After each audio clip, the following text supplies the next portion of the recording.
Lucky rabbit, that lucky Oswald rabbit, nicest rabbit that you ever knew. Oswald the Lucky Rabbit is Disney's first cartoon breakout star. And if you've never heard of him, that's because Disney has been weirdly hesitant to make anything featuring him. There was a time we were going to get an Oswald the Lucky Rabbit cartoon that Disney got cold feet about and canceled. And that's what we're here to talk about today.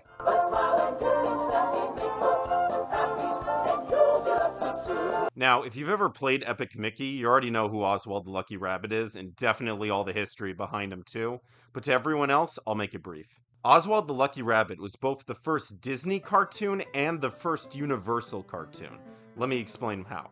In 1927, Oswald became Walt Disney's original cartoon big break. A character that predates Bugs Bunny, Popeye, and even Betty Boop. Walt Disney and Ub Iwerks needed something that was going to rival the most popular cartoon at the time, Felix the Cat. And when they realized copying Felix the Cat wasn't working, they came up with this rabbit. Ub Iwerks drew the design for Oswald, while Disney came up with the idea, wrote the stories and scenarios. And a room of underpaid animators made the cartoon actually happen. But really, it was all worth it. Oswald was witty, he could detach any part of his body and use them however he needed. His cartoons are so full of life and spirit. He was an easy rabbit to root for, and it's no wonder he was such a huge hit. But the animators are starting to get pissed off with Walt's perfectionist attitude and him taking most of the credit. Charles Mintz, noticing the tension in the room and the fact that Disney didn't actually own Oswald, made a deal behind his back. They were to continue making Oswald cartoons, but without Disney being involved anymore. Ub Iwerks was offered the chance to stay on, but he left the company with his friend. The two, devastated at losing Oswald, went on to make Mickey Mouse, and yeah, you know the rest. Where his dad just continually gets more and more depressed, quits basically, Walt steps up. Boom, you think Oswald was good? I can do much better than that. Mickey and Oswald were similar, but they weren't exactly the same character. Mickey was more heroic and had way less ego than Oswald. He detached his body a whole lot less. But the biggest distinction of all is that Mickey Mouse cartoons had sound.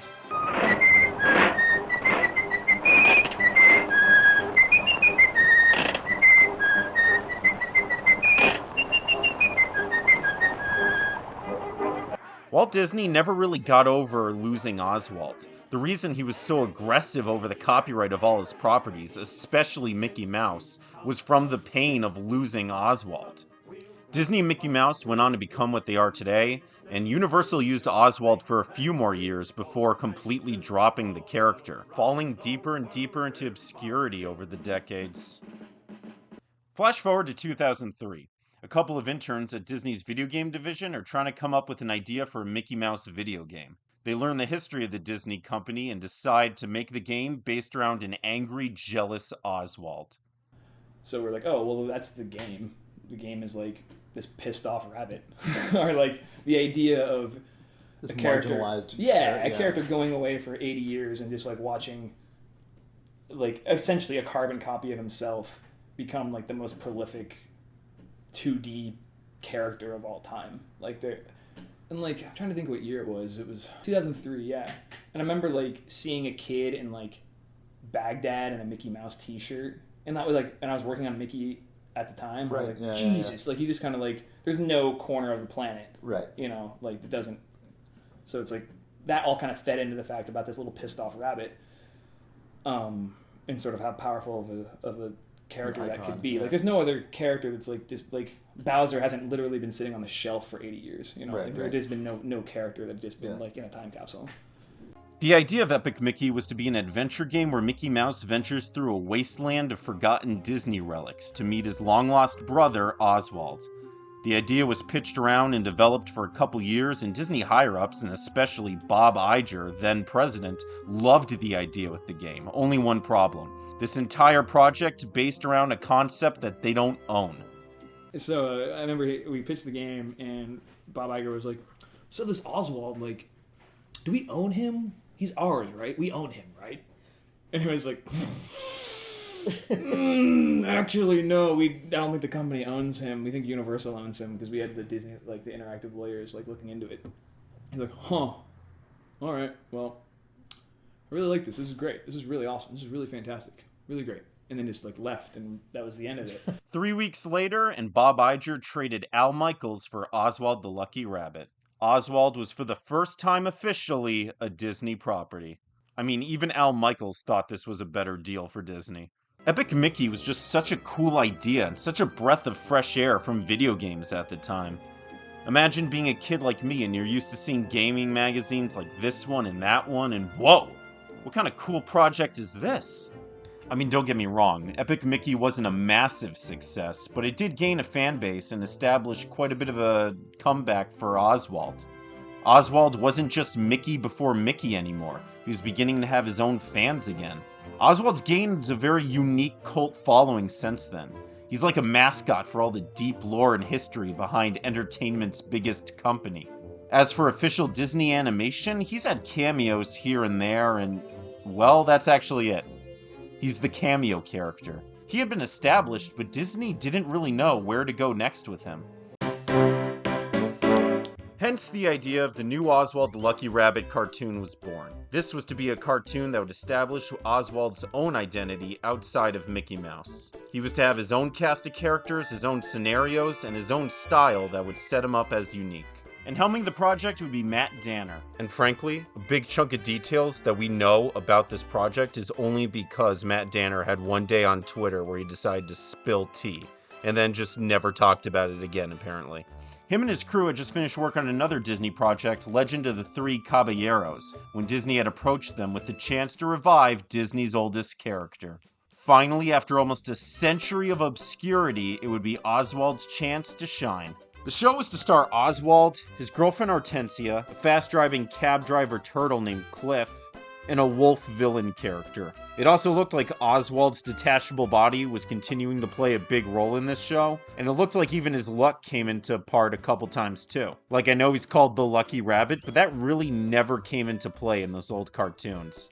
It was usually Oswald using his wits to get out of situations or defeat the bad guy, and luck played a very little part in it. The style was reminiscent of modern Mickey Mouse cartoons, particularly this show, and Matt Danner has confirmed that it was meant for Disney+.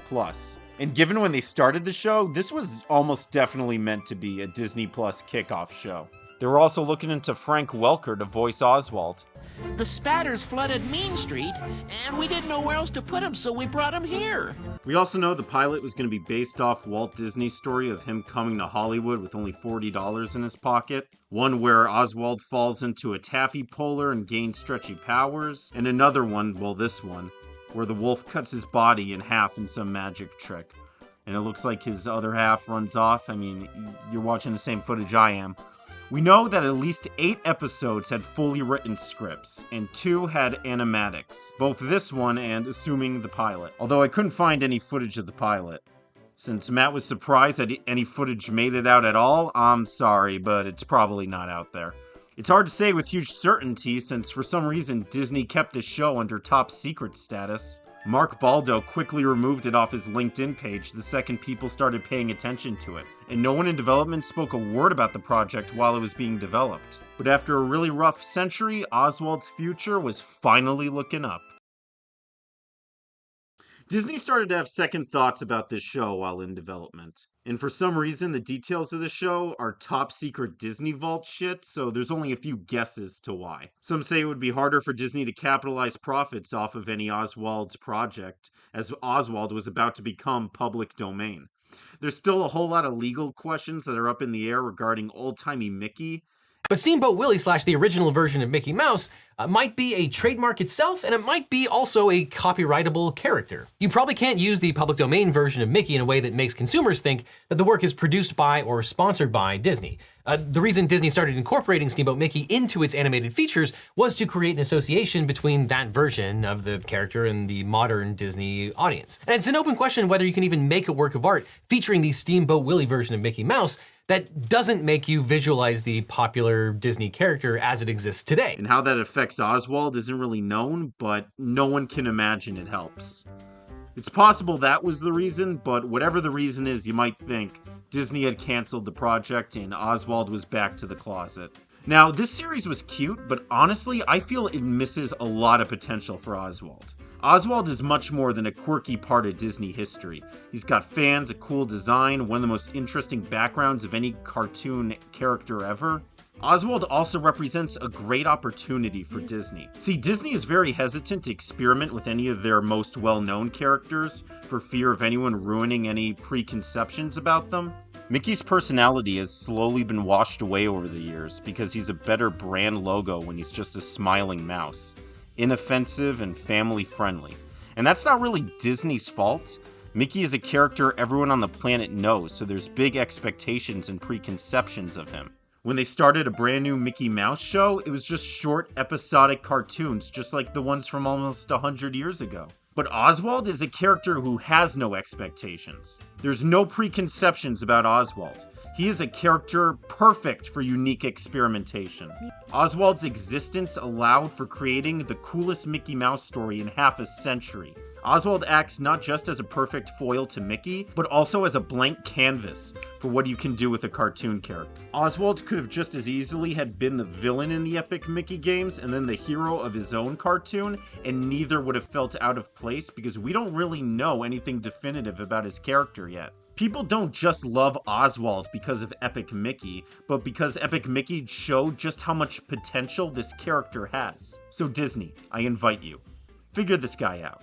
And don't just make him Mickey Mouse 2.0. Make him something unique, something bold. Maybe he could be a collection of 1930s styles cartoons, a surreal comic style thing. You could really do anything. There's no point in digging him up though, just to put him in scenarios that you could easily fit this guy in.